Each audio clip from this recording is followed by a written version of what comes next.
Sign it, Leah. Stop pretending you have a choice." Tucker's voice wasn't just cold, it was bored. He checked his Rolex, tapping the platinum face with an irritated rhythm. "Trinity is waiting in the car, and we have a reservation at Le Monde. You're wasting my future." Leah King looked at the divorce papers, then at the man she had served faithfully for 5 years. She didn't scream. She didn't cry. She picked up the pen and signed. But as the ink dried, she looked up and whispered, "The future has a funny way of remembering the past, Tucker. Don't choke on your champagne." The sound of the pen scratching against the paper sounded like a bone snapping in the silent, air-conditioned office. It was a final, irrevocable sound. Leah King placed the pen down on the mahogany desk, her movements deliberate and slow, refusing to give them the satisfaction of seeing her hand tremble. Across from her, Tucker Gates let out a sigh that was entirely too theatrical for a Tuesday morning. He snatched the papers up before the ink was even fully dry, scanning them to ensure she hadn't tried to pull a fast one. "Finally," he muttered, sliding the documents toward his attorney. "I thought you were going to drag this out for another month just to be spiteful." Leah sat back in the leather chair, feeling small. She was wearing a simple grey cardigan and jeans, a stark contrast to Tucker's bespoke navy suit. "I never wanted anything from you, Tucker. I just wanted a marriage. A marriage requires 2 people on the same level, Leah." A voice cut in from the corner of the room. Fiona Ford stood by the window, her silhouette framed by the sprawling city skyline of Seattle. She turned, her face a mask of elegant cruelty. Fiona was Tucker's aunt, but in the Ford family hierarchy, she was the matriarch, the gatekeeper, and the executioner. She walked toward the desk, her heels clicking like gunshots on the hardwood. "You were a placeholder," Fiona said, her tone conversational, as if discussing the weather. "We needed Tucker to appear settled to the board to secure his VP position. You served that purpose. You were quiet, domestic, and plain. Safe. But now, the company is expanding. Tucker needs a partner who shines. Someone like Trinity." Trinity Chambers. The name hung in the air like a foul scent. Leah knew her, or rather, knew of her. Trinity was an influencer, a socialite, the kind of woman who treated life like a photo op. She was currently waiting in Tucker's Porsche downstairs, likely live-streaming her wait. "Is that what Isaac thinks?" Leah asked quietly. The mention of Isaac Ford, the reclusive and ailing billionaire patriarch of the family, made the room freeze for a microsecond. Isaac was Fiona's brother and the source of the family's immense wealth. Fiona's eyes narrowed. "My brother has been bedridden for months. He doesn't concern himself with the help. And make no mistake, Leah, that is what you were. Unpaid help." Tucker stood up, buttoning his jacket. He looked handsome, the kind of handsome that money buys. Perfect teeth, perfect skin, perfect hair. But his eyes were empty. "Look, Leah, we're not monsters. The prenup is ironclad. You get nothing from the Ford assets. But," he pulled a check from his pocket and slid it across the table. "Here's $5,000 for a deposit on an apartment. Consider it severance." Severance. Leah looked at the check. $5,000 for 5 years of nursing Tucker through the flu, managing his schedule, hosting his dinner parties, tolerating Fiona's insults, and caring for Isaac when the nurses were too exhausted to deal with his dementia episodes. Leah stood up. She didn't touch the check. "Keep it," Leah said, her voice gaining strength. "You'll need it for the valet." Tucker scoffed, a jagged, ugly sound. "Don't be a martyr. You have no degree, no job history for 5 years, and no family. You are nothing without the name Gates attached to you." "I was Leah King before I met you," she said, clutching her purse strap. And I'm Leah King again. That's enough. Get out, Fiona snapped, waving a hand dismissively. And don't think about going to the press. We have lawyers who will bury you so deep you'll need a coal miner's lamp to see the sun. Leah turned and walked to the heavy oak doors. She paused, her hand on the brass handle. She wanted to scream. She wanted to flip the table. She wanted to tell them about the nights she stayed up with Isaac, reading to him when his own family couldn't be bothered to visit.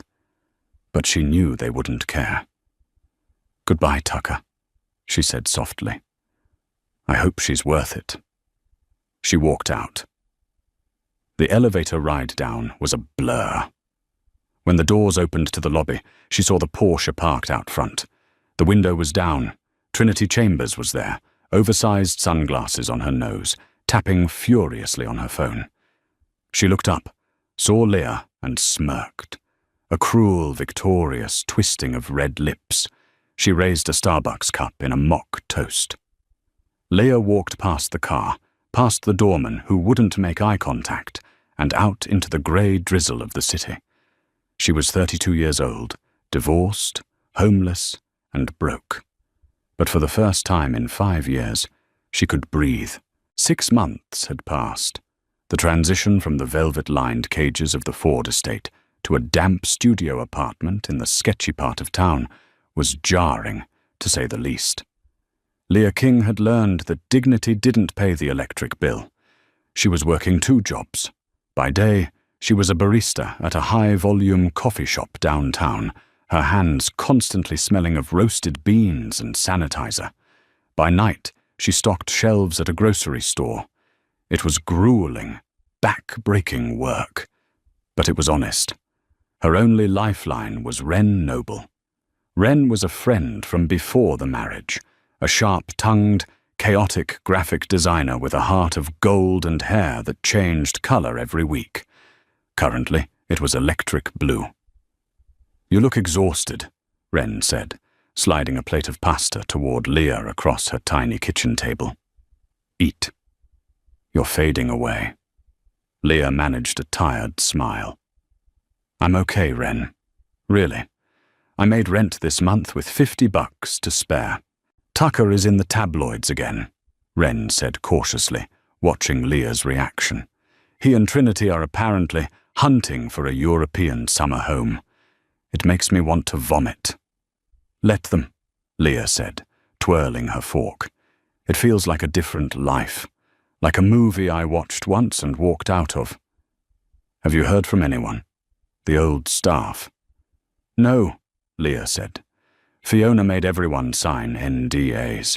They aren't allowed to talk to me. If they do, they lose their pensions." Leah took a bite of pasta, savoring the warmth. She missed Isaac, though. That was the one ache that wouldn't go away. The old man was grumpy, difficult, and often confused.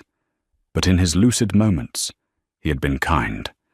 He had been the only one who asked her about her day. He had been the only one who saw her. "Leah, my girl," he would say, his hands trembling as he held a cup of tea she made him. "You have a spine of steel. Don't let them convince you it's glass." A breaking news alert flashed on Wren's TV in the living room. The localized news chime, urgent and loud, made them both look up. Breaking news. Isaac Ford, billionaire industrialist and founder of Ford Dynamics, dead at 88. The fork dropped from Leah's hand, clattering loudly against the ceramic plate. The screen showed a stock photo of Isaac from 20 years ago, looking stern and powerful. Then it cut to a live feed outside the Ford estate.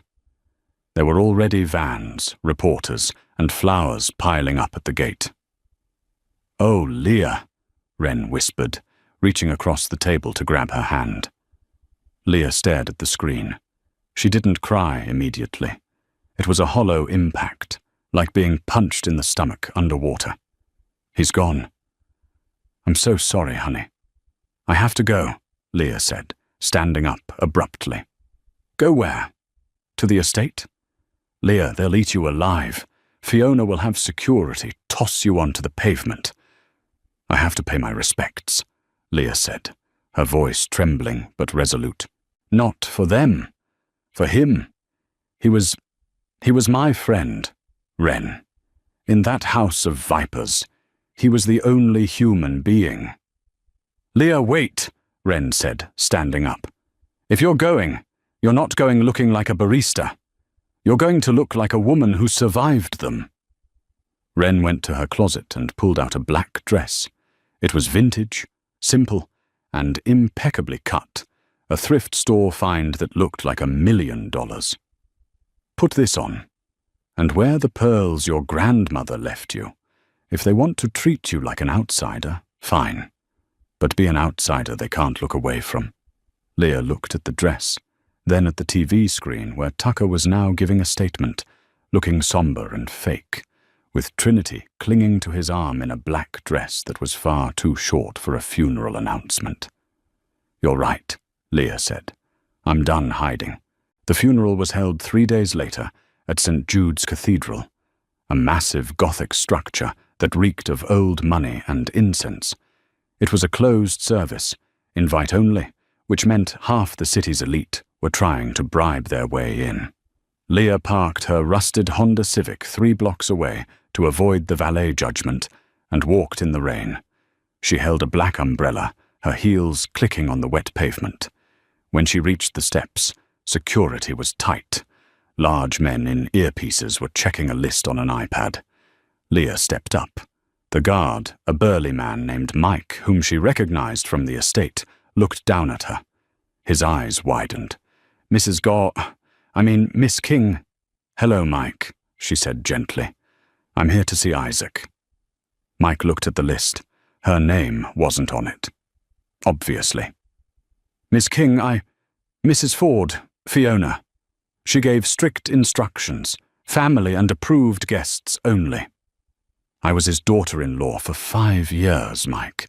I cleaned his feeding tube. I read him the newspaper every morning. You were there. You saw who cared for him. Mike looked conflicted. He shifted his weight. I know, Mum. I know you did. But if I let you in, I lose my job. Leah nodded, understanding. She wouldn't destroy a working man's livelihood. She turned to leave, defeat washing over her. Let her in. The voice was deep, smooth, and commanded instant obedience. Leah turned. Walking up the steps was a man she didn't recognize instantly, but she knew the aura. He was tall, wearing a charcoal suit that cost more than her entire life's earnings. He had dark hair, sharp eyes behind wire-rimmed glasses, and he carried a leather briefcase. Mr. Drake, Mike stammered. Ms. Ford said, I don't care what Fiona said, the man replied. He stepped up beside Leah, offering her his arm. My name is Landon Drake.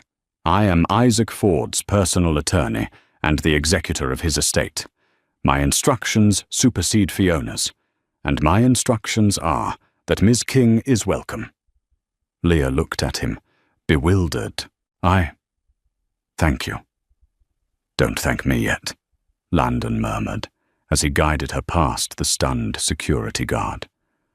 Just keep your head up. It's going to get ugly. They walked into the cathedral. The heavy doors closed behind them, shutting out the noise of the city. The air was cool and smelled of lilies. The pews were filled with black-clad mourners, politicians, business rivals, socialites. And in the front row, the Ford family. Fiona was wearing a veil, acting the part of the grieving sister perfectly. Tucker sat next to her, checking his phone surreptitiously. Trinity was next to him, looking bored and examining her manicure. Landon walked Leah down the center aisle. The sound of their footsteps echoed. Heads turned. Whispers started. A low hiss of gossip that spread like wildfire. Is that the ex-wife? What is she doing here? Look at her dress. Is that vintage? Who is she with? Is that the Wolf of Wall Street lawyer? They reached the front. Fiona turned around, sensing the disturbance. When she saw Leah, Her face went pale, then red with rage. She stood up, abandoning all pretense of mourning. "You!" Fiona hissed, her voice echoing slightly in the vast church. "How dare you? This is a private service." Tucker jumped up, looking panicked. "Leah, what the hell are you doing here?" "Paying my respects," Leah said, her voice steady, bolstered by Landon's presence beside her. "Get out," Trinity sneered, leaning over the pew. "You're embarrassing yourself. You aren't family anymore." "She stays," Landon said. His voice wasn't loud, but it carried a weight that silenced the entire room. "Ms. King has every right to be here." Fiona glared at the lawyer. "You work for us, Landon. Remember that. Security." "Actually, Fiona," Landon said, adjusting his glasses, "I worked for Isaac, and now I work for the estate. You don't sign my checks yet. Now sit down so we can bury your brother with the dignity he deserves." The tension was thick enough to choke on. Fiona looked around, realizing that causing a scene in front of the senator and the mayor would be social suicide. She sat down, her body stiff with fury. Tucker shot Leah a look of pure venom. Leah took a seat in the pew directly behind them, next to Landon. Throughout the service, Leah didn't look at the Fords. She kept her eyes on the mahogany casket. She remembered Isaac's laugh. She remembered the way he would sneak chocolate when the doctors weren't looking.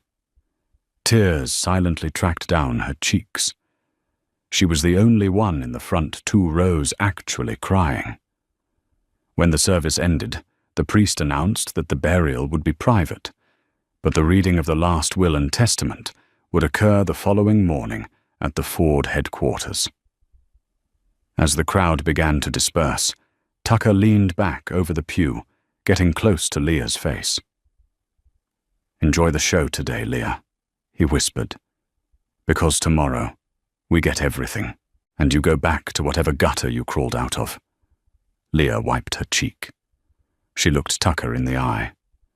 "Goodbye, Isaac," she whispered to the casket, ignoring her ex-husband completely. As she walked out, Landon Drake fell into step beside her. "Be at the headquarters tomorrow at 9 a.m. sharp," he said. "Why?" Leah asked. "I don't want anything.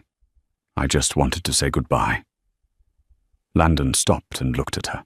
His eyes were dark and unreadable, but there was a flicker of something like respect in them. "It's not about what you want, Leah," he said. "It's about what Isaac wanted. Be there."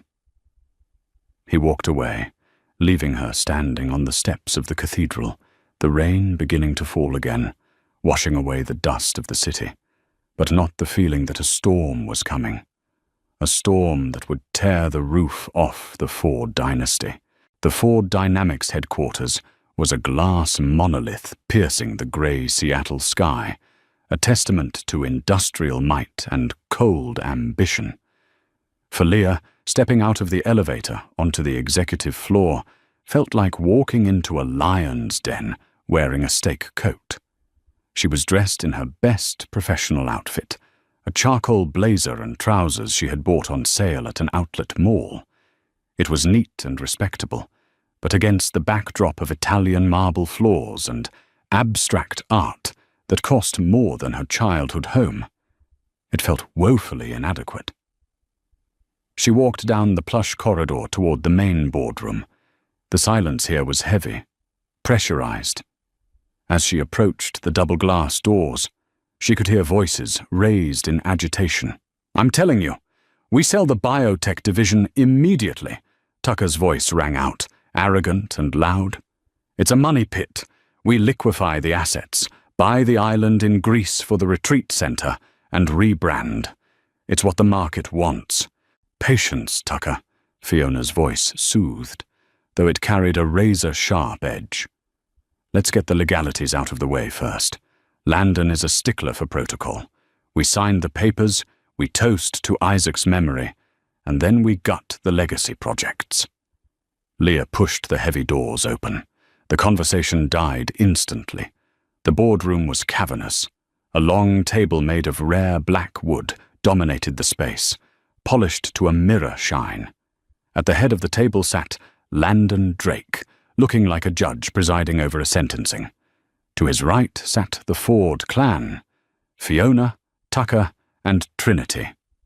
Trinity, for some unfathomable reason, felt entitled to be there, scrolling through her phone with bored indifference.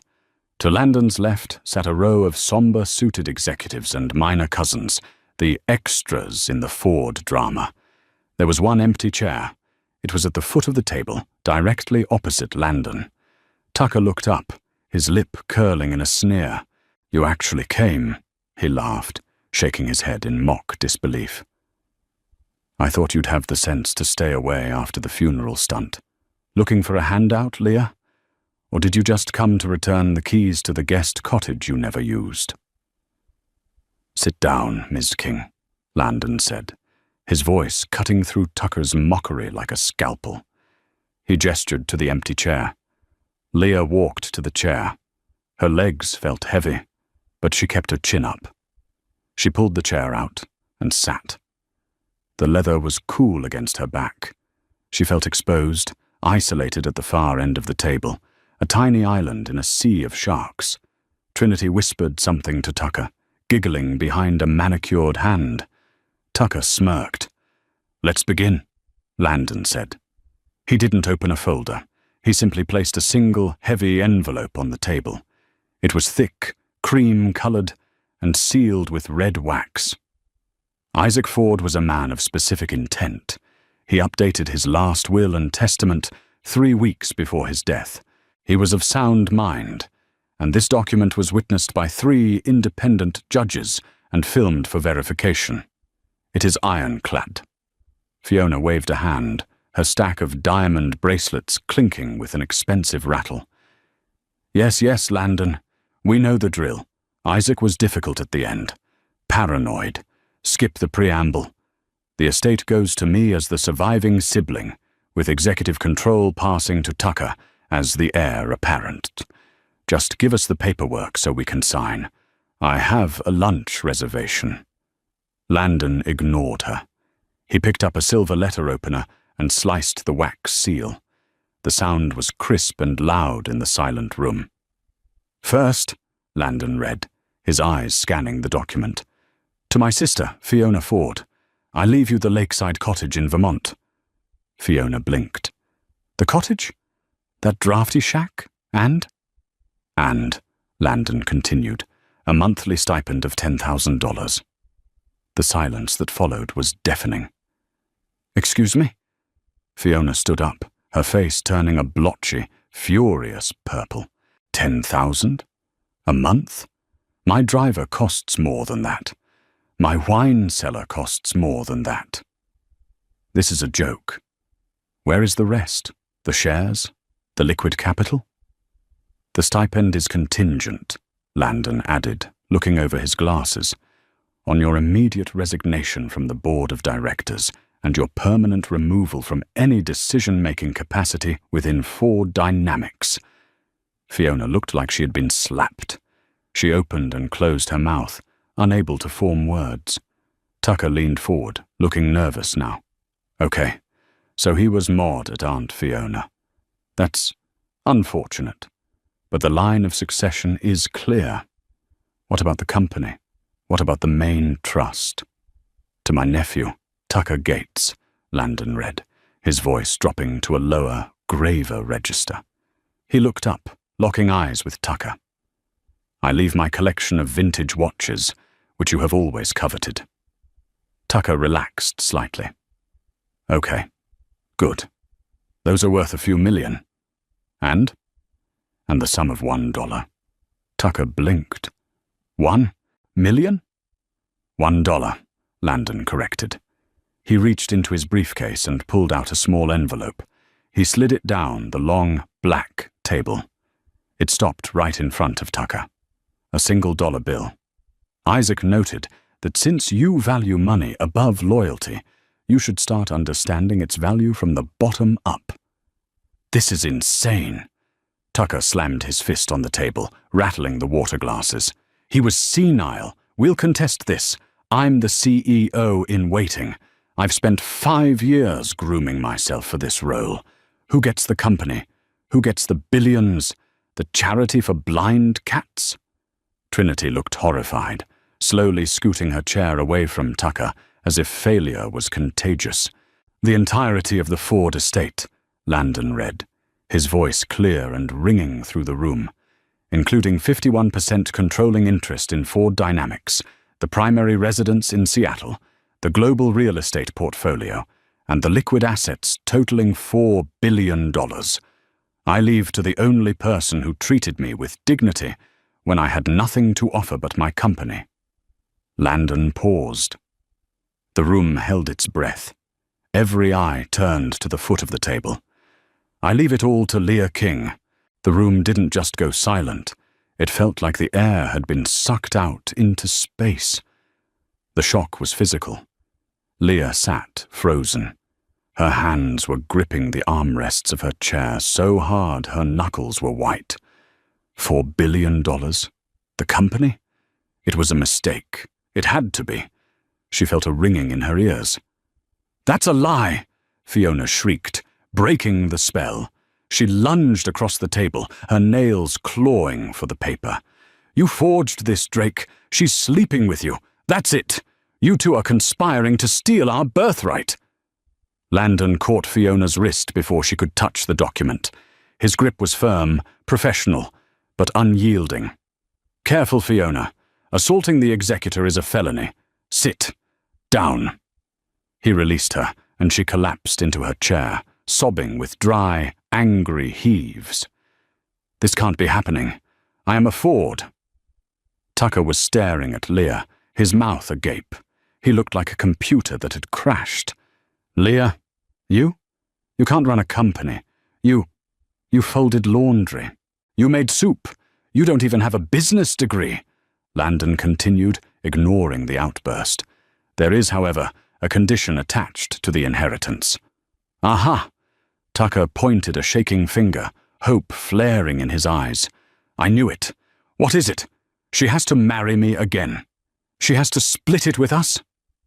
"No," Landon said calmly. "The condition is regarding the moral character clause of the company bylaws. Isaac watched you all closely the last 5 years. He installed cameras in his own bedroom because he suspected theft." Fiona went pale. Her hand went to her throat. "He saw who stole cash from his wallet while he slept," Landon said, looking directly at Tucker. "He saw who mocked him to his face when he couldn't speak," he looked at Fiona. "And he saw who sat up with him through the night terrors, holding his hand, reading him poetry, and cleaning him without complaint." He looked at Leah. "The condition," Landon said, "is that Leah King must assume the role of chairwoman of the board immediately. She cannot sell the company for 5 years. She must run it, and—" Landon paused, a small, grim smile playing on his lips. "She has the sole authority to determine the employment status of any family members currently on the payroll." Leah's breath hitched. Isaac hadn't just given her money. He had given her a sword. Tucker's face transformed instantly. The arrogance vanished, replaced by a desperate, slimy charm. It was a transformation so grotesque it was almost fascinating. He stood up and walked toward Leah, ignoring Trinity completely. "Leah, honey," Tucker said, his voice trembling with forced affection. "Look, this is a lot. Obviously, Grandad Isaac saw how great of a team we were. We can fix this. I can help you. You don't know business, but I do. We can run it together. I can tear up the divorce papers. We can renew our vows." I was confused, stressed. Trinity meant nothing. Trinity gasped. "Excuse me? You told me she was a frumpy loser." "Shut up, Trinity," Tucker snapped, not looking away from Leah. "Leah, please, think about us. Think about our history. Leah looked at him. She looked at the man she had loved, the man she had served, the man who had thrown her away like garbage when he thought she had no value. "Stop," Leah said. Her voice was quiet, but it cut through his rambling. She stood up. The cheap fabric of her trousers didn't matter anymore. She felt a sudden surge of something hot and bright in her chest. It wasn't vengeance. It was justice. "You called me nothing, Tucker," Leah said, looking him in the eye. "You said I was worth less than the ink on the divorce papers. I was stressed. I didn't mean it. And you," she looked at Fiona, "you called me unpaid help." Fiona glared, wiping mascara from her cheeks, trying to muster her old intimidation. "You are help. You'll run this company into the ground in a week." "Well," Leah said, smoothing her blazer, "it looks like the help is now the boss." She turned to Landon. "Mr. Drake, what happens if I fire them?" "Then they are removed from the building immediately by security," Landon said with deep satisfaction. "And they lose access to all company credit cards, vehicles and housing provided by the trust." "Wait!" Trinity screeched. "Tucker promised me a trip to Cabo next week, on the company jet. You can't do this." Leah looked at Trinity. "You can still go to Cabo, Trinity, but I suggest you check the prices on commercial flights. I hear economy class builds character." Leah looked back at Tucker and Fiona. They were trembling, waiting for the axe to fall. "I won't fire you today," Leah said. Hope flared in Tucker's eyes. "Thank you, Leah. I knew you were sensible. We can—" "I won't fire you," Leah interrupted, her voice hard as steel. "Because I need to audit the books first. I want to see exactly how much you've stolen from Isaac. I want to see every expense report, every business trip, every bonus you approved for yourselves while the stock dropped." Tucker swallowed hard. "Go to your offices," Leah commanded. "Do not touch a single file. Do not delete a single email. If you do, I will have you arrested for corporate espionage. Get out of my sight." Tucker and Fiona stood there for a moment, stunned. Then, realizing they had no power, they turned and shuffled out of the room. Trinity ran after them, shouting about her reputation. Leah watched them go. When the doors closed, her knees gave out.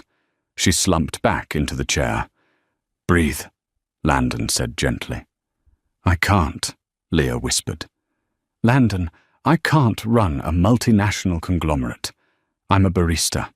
I dropped out of college to take care of my sick mother. I don't know stocks. I don't know mergers." Landon walked over and poured a glass of water from a crystal pitcher. He handed it to her. "Isaac knew that," Landon said. "He didn't leave you the company because you have an MBA. He left it to you because you have a moral compass. He knew the company was rotting from the inside. Tucker and Fiona were stripping it for parts. Isaac wanted someone who would protect the people who work here, not just the stock price." "But I don't know how," she whispered. "That's why I'm here," Landon said softly. "And that's why you're going to hire the best advisors in the city. You have the instincts, Leah. You just need the vocabulary." The transition from Leah King, outcast ex-wife, to Leah King, CEO, was violent and immediate. The next few days were a blur of activity that left Leah breathless. Landon had insisted she move out of her studio apartment immediately. "It's not safe," he had argued. "The press is camping on your fire escape. Fiona is desperate. You need walls." So, Leah moved back into the Ford estate. But this time, she didn't enter through the service entrance. She was driven through the main gates in the back of a black SUV. She refused to sleep in the master suite. It smelled of Tucker's cologne and bad memories. Instead, she took the guest wing, the sunniest part of the house, and invited Wren to move in with her. Wren arrived with 2 suitcases and a potted cactus. "This place is like a mausoleum," Wren whispered, looking at the vaulted ceilings. "We need to sage it, or burn it down. I haven't decided." "Let's start with sage," Leah said, managing a smile. Leah turned the library into her war room. It was a massive room, lined with mahogany bookshelves, but Leah covered the antique tables with laptops, whiteboards, and stacks of financial reports. She hired forensic accountants. She didn't trust the internal team. They were Fiona's cronies. She brought in outsiders, sharp-eyed auditors who didn't care about the Ford name. For 3 days, Leah barely slept. She drank coffee, read bylaws, and asked questions until her voice was hoarse. Landon was there every step of the way, guiding her, translating the legalese, and shielding her from the media storm raging outside. On the 4th day, Leah was sitting on the floor of the library, surrounded by receipts, when she found it. "Landon!" she called out. Landon looked up from his laptop. "What is it?" "Tucker mentioned a rainy day box once when he was drunk," Leah said, holding up a printout. "I thought it was a safe, but look at this recurring payment. Rainy Day Logistics." Landon took the paper. He frowned. "That's a shell company, registered in the Caymans." "Look at the amounts," Leah pointed. 50,000 here, 100,000 there, all marked as consulting fees or miscellaneous overhead. Over 5 years, Landon did the math quickly. "Leah, this totals over $12 million. "They were stealing," Leah said, her voice trembling with anger. "Not just skimming off the top. They were looting the company. Look at the dates. This withdrawal happened the same week they laid off 50 factory workers in Ohio because of budget cuts." Landon's face darkened. "This is embezzlement, and fraud, and tax evasion." "We have them," Leah said. "We can go to the police." "We can," Landon agreed. "But if we go to the police now, quietly, the board might try to cover it up to save the stock price. They'll let Tucker and Fiona resign with a golden parachute just to make them go away." Leah stood up. She walked to the window. She saw the gardeners working outside, men and women who depended on this company to feed their families. She thought about the workers in Ohio who lost their jobs so Tucker could buy a new watch. "No," Leah said firmly. "No golden parachutes. No quiet resignations. They humiliated me publicly. They destroyed the lives of their workers publicly. So we are going to end this publicly." "What do you have in mind?" Landon asked, a hint of admiration in his voice. "The annual Ford Charity Gala is this Saturday," Leah said, turning around. Her eyes were hard. "It's Fiona's pride and joy, the biggest social event of the season. Everyone will be there. The press, the politicians, the investors." "Fiona is still organizing it," Landon noted. "She thinks it's her way back into society's good graces." "Let her organize it," Leah said. "Let her spend the company's money on champagne and ice sculptures. Let her think she's safe. And then?" "And then," Leah smiled, but it didn't reach her eyes, "we show the world exactly who the Fords really are." Just then, Leah's phone buzzed on the desk. It was a text from Tucker. "Leah, please, I know you're angry, but we're family. Don't listen to Drake. He's using you. Meet me for dinner? Just us." "I miss you." Leah stared at the screen. 6 months ago, that text would have made her heart race. She would have made excuses for him. She would have hoped. Now she just felt disgusted. She typed a reply. "My schedule is full. Contact my assistant to make an appointment. Current wait time for non-employees is 6 months." She hit send and tossed the phone onto the pile of evidence. The discard was over. The reckoning was about to begin. The next 2 weeks were a blur of caffeine, spreadsheets, and cold, hard reality. Leah moved into the Ford estate, but she refused to let it swallow her. She took the guest room, the one with the best light, and turned the library into her command center. Wren had moved in too, treating the mansion like a haunted house she was determined to exorcise. She had already replaced the somber velvet drapes in the library with bright, modern blinds, and filled the Sub-Zero fridge, which used to hold only champagne and kale, with frozen pizzas and energy drinks.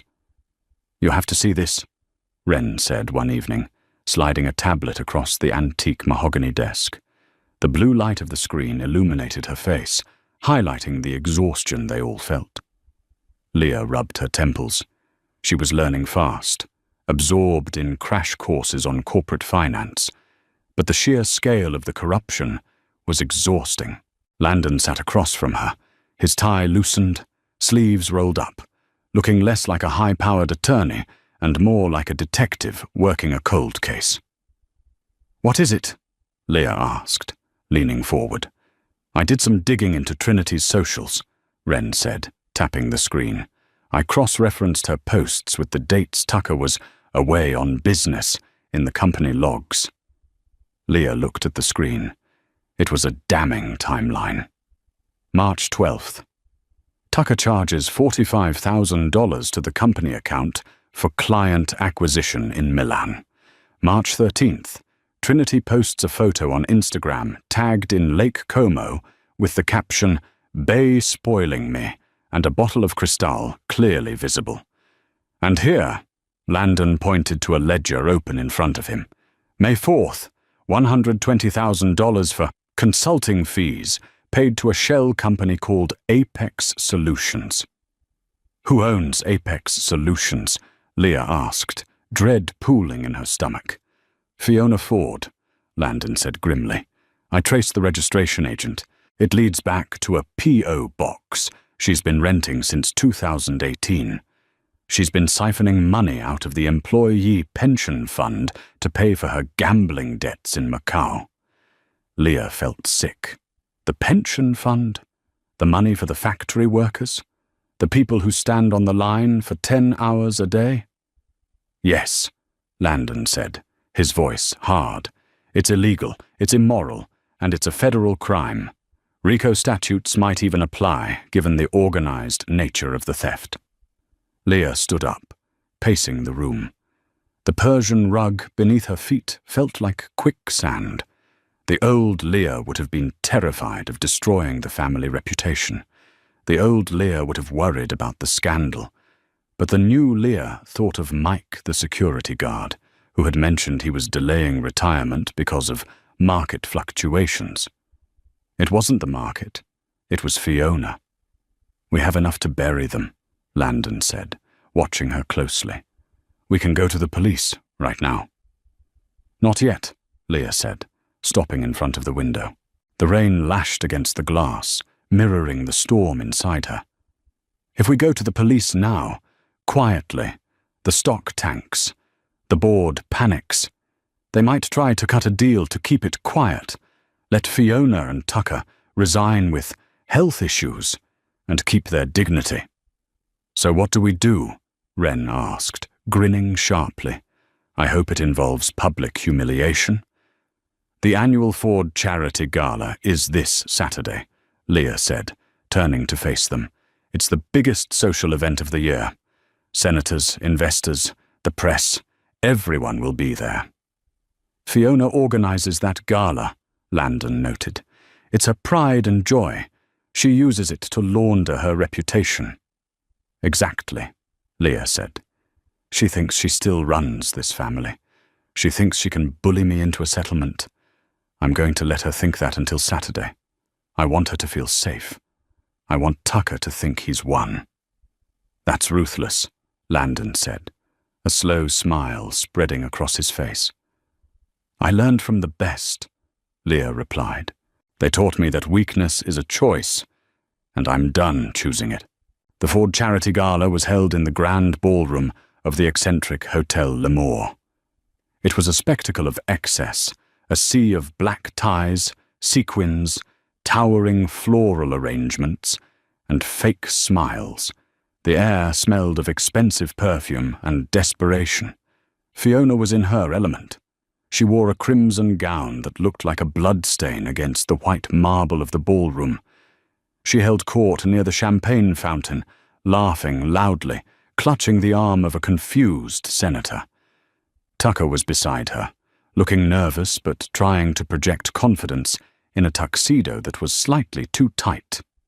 Trinity was there too, wearing a diamond necklace that Leah recognized from the insurance manifest as company property, stolen property. Leah arrived late. She didn't sneak in the back. She didn't look down. She walked through the front doors, flanked by Landon on her right and Wren on her left. Leah wore a dress of shimmering gold, structured and bold, armor made of silk. It caught the light, making her look like a flame walking into a room of shadows. Her hair was slicked back, her makeup sharp and flawless. She wasn't the grey mouse anymore. The room went quiet. The whispers started again, but this time they weren't mocking. They were fearful. Is that her? She looks dangerous. I heard she fired the CFO yesterday. Fiona marched over, her face tight with forced polite aggression. You have some nerve showing up here, Leah. This is my event. I explicitly told security. It's a Ford Dynamics event, Leah corrected calmly, her voice steady. Paid for by the company accounts, which means it's my event. Enjoy it while you can, Fiona spat, leaning in close so only Leah could hear. My lawyers are filing the competency suit on Monday. We have witnesses who will testify you're unstable. You'll be back to serving coffee by the end of the month. Actually, Leah said, raising her voice slightly so the nearby board members could hear, I wanted to talk about that. Why don't we go on stage? I have a speech prepared. What? No. You are not speaking. Leah walked past her, straight to the podium. Landon signaled the AV booth, where a very loyal IT director was waiting. The microphone feedback whined, silencing the crowd. Leah gripped the sides of the podium. The lights were blinding, but she didn't blink. Good evening, everyone, Leah said. Her voice didn't shake. I'm Leah King, the chairwoman of Ford Dynamics. Polite, confused applause rippled through the room. Tucker looked like he was about to vomit. I know there have been questions about the transition, Leah continued, about Isaac Ford's legacy. He believed in truth. He believed that a company is only as strong as its integrity. She paused. Tonight, we are raising money for the underprivileged. But charity begins at home. Or rather, it ends when people steal from their own home to fund a lifestyle they didn't earn. Cut the mic, Fiona screamed from the floor, rushing the stage. Security! Remove her! The security works for me now, Fiona, Leah said into the mic, her voice booming. Mike, the head of security, stepped in front of Fiona, blocking her path. He crossed his arms, looking down at her with zero sympathy. Please step back, Mum. Turn around, Leah commanded the audience. The massive projection screen behind the stage, which had been displaying the charity logo, flickered. Tonight, I am releasing the results of an independent forensic audit, Leah announced. The screen changed. It wasn't a PowerPoint. It was a video compilation. It showed the bank transfers, the dates, the photos of Trinity and Milan on the company dime. It showed the wire transfers from the pension fund to the Macau casino, with Fiona's signature clearly visible. It showed Tucker expensing a Ferrari as office equipment. The crowd gasped. Phones came out instantly. The flashbulbs started popping like strobe lights. A live stream began broadcasting the evidence to the world. This is a lie, Fiona shrieked, her composure shattering. Turn it off. He's manipulating the data. Tucker Gates and Fiona Ford have embezzled over $12 million from this company, Leah announced to the stunned room. They raided the pension fund. They stole from the very people who built this company. As of this moment, Leah said, looking directly at Tucker, They are terminated for cause, and the evidence has already been delivered to the district attorney. Tucker tried to run. He actually turned and sprinted toward the exit, pushing a waiter aside. But the double doors opened, and uniformed police officers stepped in. The flashing blue lights outside the hotel windows illuminated the ballroom in a stark, cold wash. Trinity, seeing the ship sinking, ripped the diamond necklace off her neck and threw it at Tucker. "I didn't know. He told me it was his money. I'm breaking up with you, you loser." She turned to the cameras, playing the victim instantly. Leah watched from the stage as officers handcuffed Fiona. The matriarch was screaming, demanding to call the governor, but for the first time in her life, no one was listening. Tucker was weeping as he was led away. Leah felt no joy, only a heavy, final relief. It was done. The rot was gone. Landon stepped up beside her on stage and squeezed her hand. "You did it." "We did it," she whispered, leaning into him. Leah King walked through the factory floor of Ford Dynamics. She wasn't wearing a suit. She was wearing a hard hat, safety glasses, and a reflective vest. "Morning, Ms. King," a foreman waved from the assembly line. "Morning, Dave. How's the new ventilation system?" "Works like a charm. Air quality is up 40%. Thanks for signing off on it. We've been asking for it for years, but Fiona always said it was too expensive." Leah smiled. Health is never too expensive. The company stock had dipped initially after the arrests. The scandal was massive.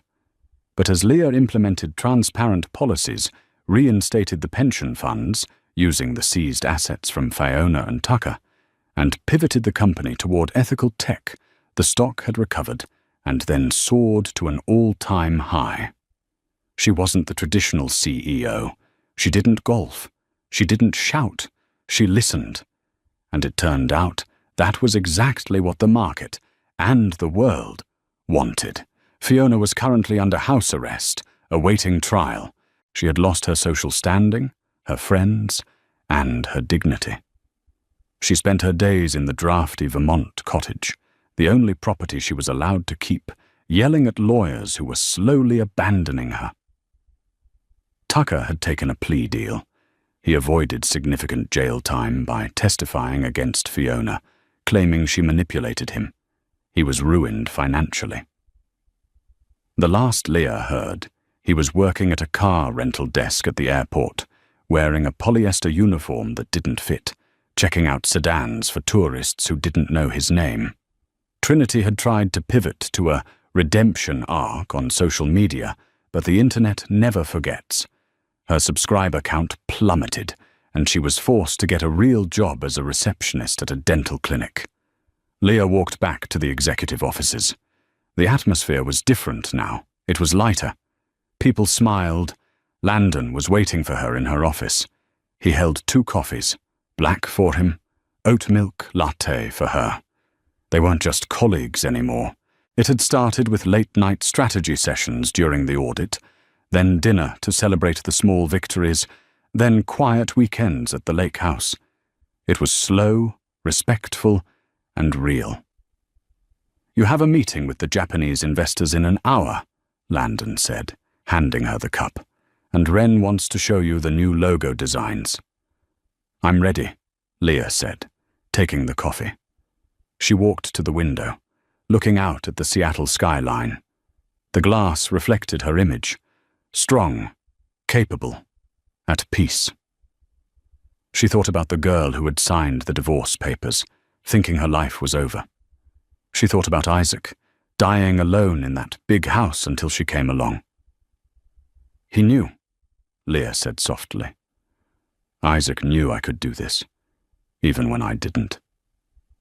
"He knew you were strong," Landon corrected, stepping up behind her and wrapping his arms around her waist. He rested his chin on her shoulder.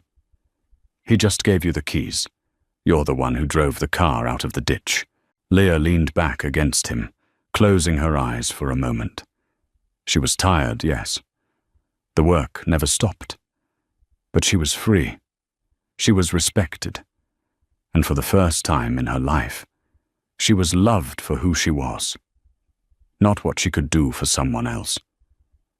She opened her eyes and looked at her reflection. She didn't see a discard, or a placeholder, or a victim. She saw a survivor. She saw a leader. She saw a queen. "Come on," Leah said, turning around and kissing Landon on the cheek. "Let's go build something." The story of Leah King exploded on the internet. Channels dedicated to justice and karma dissected every moment of the trial, praising her composure and celebrating the downfall of the arrogant Fords. It became a modern parable. Be careful who you step on, because they might be the ground that supports you, or the earthquake that swallows you whole. If you enjoyed this story of ultimate karma and redemption, please like this video and subscribe to the channel. Turn on notifications so you never miss a story. Remember, your worth isn't defined by how others treat you, but by how you rebuild when they try to tear you down. See you in the next video.